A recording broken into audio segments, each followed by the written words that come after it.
Professor Mail, the Hood Postman, you know that vibe. Shout out to my RNs, my real niggas, my NTSDs, my niggas that stayed down. Shout out to the Don Moves, Keyways, and Essays, and Soul People. Man, let's get into it, man. Professor Belly Mail, I'm here to tap into your session this morning. Hoping you guys are enjoying your morning. As for me, I'm on the clock, so had a moment, decided to tap in with you. Also, I want to shout out Bam, shout out Devil, shout out Lil Evil, and shout out Big Ridge for just doing an amazing and phenomenal job on the video side of the game, man. It's just been really good, man. I've been feeling really good about them, you know what I mean? And just the way they articulate their stories. They've been very, very good brothers right there, you know what I mean? So I want to shout them out. Also, shout out to Sam Shepard, shout out to Lee Ford, you know, and shout out to KM Videos, man, with Content is King, and also Loco down there in Texas, man. He's doing amazing things as well. Shout out to the G. Lou Show. Just want to shout out all these cats, man. Shout out to Flex and Gino Boss, man, both of them cats. Cali cats down in Texas too, man, doing their thing. Shout out to Gino Boss for putting together that clothing line, man, and shout out to Bosco, man, coming soon, man. The movie, you got to look forward to seeing that. It's going to be off the chain, just phenomenal, man. But let's get to it, man. Professor Melly Mail, the Hood Postman, you know the vibe. You cannot educate without communication. Consistent conversation causes elevation and resulting in the expansion of the mind, bringing forward all possibilities. Because we live in a society where we're marginalized, we're underestimated, undervalued, and where sincere ignorance and conscientious stupidity seems to take a front seat. The sincere ignorance is when you just don't know. The conscientious stupidity is, you know, when you just don't give a damn. There's a lot of people in our community, triple OGs, double OGs, have become apathetic to the circumstances surrounding what is called the gangbang. Apathetic in a way that they don't want to have absolutely nothing to do with it. They turn a blind eye to it, and they feel like they don't have no hand in it. But yet they was the creators, the provocateurs in it that caused the circumstances that which we now see today. And now they don't want to come back and correct and give instructions and give, you know, the code of conduct, institute a code of conduct. You know what I mean? But karma has no expiration date. I'm sorry to say, it just don't. It has no expiration date. And you think that you don't have any thing to do with it, or you don't think you have any responsibility in it? Yeah, you do. You do. So you might want to think about that for a minute. You know what I mean? And I just want to talk to you for a minute, man, and show you, man, my genuine love and sincerity in seeing this thing through and talking with individuals that I think that is important to talk to and just get the message out. You know, the brother Evil gave a really, really compelling and just story, man, and he has a lot to say. And also Big Devil, you know what I mean? Devil was really, man, just front line and just gave it his all, man. And now he's a local engineer in the city, you know what I mean? One of the top in his field, man. I talk to him daily, man. They call it him, man. You know what I mean? And bam, he got out, became an entrepreneur. He's painting, you know what I mean? So I'm showing that negatives can become positives. And these guys are examples of what that looked like. You know what I mean? They're doing the work. You know what I mean? They're not just sitting on the sideline and twiddling their fingers. And no, they actually are doing the work. You know what I mean? So you might want to just pay a little more close attention and not get too caught up in the violent essence of what we're speaking on, but also just follow, because it is 6 minutes. Like Dougie Fresh, Rick James, Dougie Fresh, you on? It was 6 minutes, man. But we have a whole entire life that, you know what I mean? You can't erase a history of good with one moment of bad, you know what I mean? It just don't work that way. So I just want to, you know, get that out to you this morning, and hope you guys are, you know, just waking up this morning feeling good, because I tell anybody and everybody, once I wake up, everything else can be negotiated, and that's a fact, you know. So, you know, just trust people to show you what their truth is, you know what I mean? And don't be too quick to judge them or put them down or or not even take a moment's time to listen to what they have to say. You know what I mean? Because it's important that we, like, again, build these rapport, establish the communication, man. You know what I mean? That's important. Once we open up the line of communication, the rapport begins, and then we could be in a continuance of commonality with the common goals, man, and be in total responsiveness to one another, respecting one another. You know what I mean? These things are important. So you go back to the 1600s when a people was either abducted or people was here. Somehow our ancestors wind up enslaved, and the circumstances around it is kind of vague. You know what I mean? I don't think the real true history is out there, but something apparently happened to a whole entire group of people. We were stripped of culture, identity, language, food. You know, we just and everything else that we know now by being here in the wilderness of North America was given to us by the captors.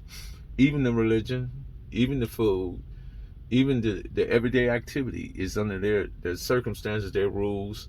And when they get ready to, they move the goalposts on us when they see us getting too close to what's going on. So I just want to make you aware of that. And during the 1600s, man, there were no such thing as gangs. Not for black people, it wasn't. You know what I mean? During the then when America fought for its independence in the 1700s, black people helped out in that circumstances. And they won their independence from England, you know, becoming the United States, you know. And black people, once again, was turned away, you know what I mean? Put back in bondage, put back and looked at as less than, you know, not worthy, you know, based on skin color. Skin color is a construct, man. It's not a fact. It's not a fact, man. It's just something that people use to discriminate against you, you know. But it's a construct created by mankind himself. So when all these things were happening, then you get to the 1800s. Again, people were struggling for freedoms. People were struggling to have movement within a country. And once again, you find yourself in a civil war between North and South, based on the enslavement of people, and people want to hold on to what was old, you know what I mean, and how they made their money, and you know, it was all free labor. You know, of course they wanted to hold on to that, but that too was abolished, and once again, black people found themselves back at the end of the line, you know, not being gang members, not being destroying the country, looting, destroying property, or any of that stuff. We were never involved in that. So the 1900s rolled around, and but let me say this: during the 1700s is when the first gangs of New York was established, and those were all white men. So now we get in the 1900s. You got the Jews, you got the Italians, and you got the Irish. The Irish were, all of them created their own mob. They became gangsters. You know, again, black people had nothing to do with that. We were just surviving, you know. And because they wouldn't, white people that was, so to speak, English, come from that Western Hemisphere, from England and Scotland and stuff. They wasn't, predominantly England, I would say, but were either born here in the United States or either from England. They were looked at as the pure white man, so to speak. So the Irish, the Italian, and the Jews were frowned upon. So they created, you know, what is called gangsters. You know what I mean? They established the Italian mob, the Irish mob, and the Jewish mob. And they became an illegal activity and doing all these sorts of things. Again, black people was not involved. It wasn't until the 1940s that black people start, you know what I mean, doing their thing. But prior to all that is that when they start coming up with all these different laws, penal codes and vagrants and loitering and different stuff, and still they was putting black people back into bondage based on that, because they wanted that free labor. You know what I'm saying? So what the Italians and the Jewish people and the Irish finally broke through, and they became the police department. The Italians, they became the fire department. The Jewish people became your financiers, your bankers, and they broke into the movie center. And they start owning the industry, the media. So meanwhile, black people, there was nobody else to put down. The Irish had found their way as a group, found their way up out of the circumstances which they in. The Jewish people as a group found their way up out of there, and the Italians as a group found their way up out of there. So now all you got left is black people. So black people took up the gangsterism and became, you know what I mean? Because again, we were just trying to survive. You know what I mean? And we had to find many ways to do that, you know what I mean? Through the numbers, through the drug trade, and you know what I mean? And it was harsh on our people, don't get me wrong, you know what I mean? But it still was about survival, because that's the law of nature, you know, survival, food, shelter, water, those things that has to be in the human experience, in the human element.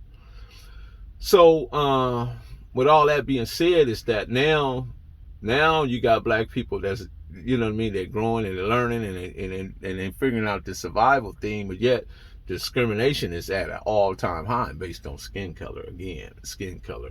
Now you got all these other individuals who once were part of not being part of white society. Now they even coming at you, the Irish, the Jews, and the Italians. They even coming at you because now the white people don't adopt them, so they put them in the white family. You understand?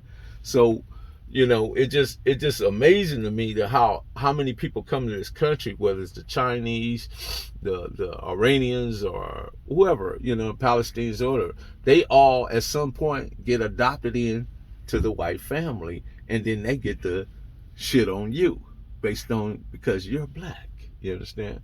So it's all just a game, man. You know what I mean? And slowly but surely, man, the dynamics are changing, the experiences are changing, and America is really in trouble, you know, and people just don't, you know what I mean? You got to do, that's why it's important that we continue to communicate, educate, and elevate, because the black man is coming. The black man is coming, and I just want you to know that. I want you to know that I love you. I care about you. I generally want you to be on top, because I know you're very capable of doing it. You know what I mean? And they know it as well. That's why they blocked you for so many years of being in sports and in this everyday activity, man, because you get in there and you take that shit over. You show them exactly how it's supposed to be done, because they can't measure up when it comes to you. You know, it's just, they have that complex, man. They the ones that are inferior. You know, you the Superman. You know, so I just want you to know that, man. And I just thought it was on my spirit this morning to say something. You know what I mean? Because I've been, you know, listening to Evil, and listening to Devil, and listening to Big Reg, listening to Bam, and countless of others. You know what I mean? That I talk to on a day-to-day basis. And I think it's important that sometimes I get on and just say a little something, you know, and even if you don't believe in it, man, that's okay, man, because 10% of something solid can topple 100% of just anything. Keep that in mind. That's that free game right there. Watch again. 10% of something solid can topple 100% of anything. So that's just free game right there. So once again, Professor Melly Man, the Hood Postman, man, y'all know what the damn deal is. You know the vibe. Come on, man. Peace out, man. Shout out. Let me give them shout outs again. Shout out to Devil. Shout out to Bam. Shout out to Evil. And shout out to Stan Shepard. Shout out to Lee Ford. Shout out to Gino Boss. Shout out to Bosco. Movie coming soon. Y'all be forever there. Shout out to Flex. Shout out to G. Lou, man. Shout out to King Videos of Content is King. And shout out to Loco Vision out there in Texas doing his goddamn Charleston White.